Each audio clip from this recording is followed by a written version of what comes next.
हा, नमस्कार सर. नमस्कार नमस्कार. पावसाचा जोर आता 22 जुलैपासून म्हणजे पावसाचा जोर हा वाढणार की पाऊस कमी होणार याबद्दल सविस्तर अंदाज द्या सर.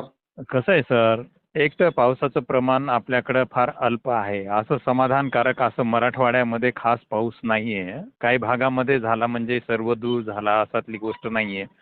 परंतु आता पिकांना जीवनदान देणारं का आजच्या 21 तारखेपासून आपल्या परभणी जिल्ह्यामध्ये असेल, हिंगोली जिल्ह्यामध्ये असेल, नांदेड असेल, लातूर असेल या जिल्ह्यामध्ये पावसाला सुरुवात झालेली आहे. हो. तसंच छत्रपती संभाजीनगर, जालना जिल्हा या ठिकाणी सुद्धा झालाय. हम्म. परंतु 22 तारखेला या पावसाचं थोडंसं जे प्रमाण आहे हे प्रमाण विदर्भामध्ये वाढणार आहे. मराठवाड्यामध्ये हे साधारणच पाऊस राहणार आहे 22 आणि 23 तारखेला.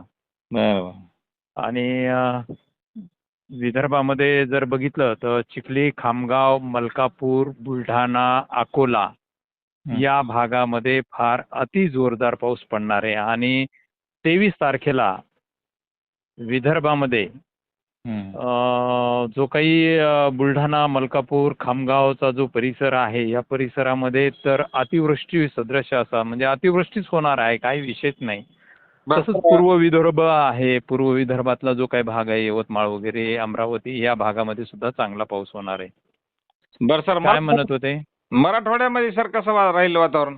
मराठवाड्यामध्ये आता हा सर्वसाधारणच पाऊस आहे. असा जोरदार असा नद्या नाल्या वाहतील अशी प्रत्येक शेतकऱ्याची अपेक्षा आहे. परंतु तसा पाऊस सध्या तरी नाहीये. परंतु पुढच्या महिन्यामध्ये आणि दुसऱ्या आठवड्यामध्ये सर्वात चांगला मराठवाडा असेल किंवा आपलं महाराष्ट्र राज्य असेल, इथे सर्वात जास्त पाऊस पुढच्या महिन्यात होणार आहे. बरं बरं, म्हणजे ऑगस्ट महिन्यामध्ये. हो, तर हा संदेश शेतकऱ्यांनी लक्षात घ्यावा. बरं सर, म्हणजे आयोडी पॉझिटिव्ह होणार आहे का ऑगस्ट पासून सर?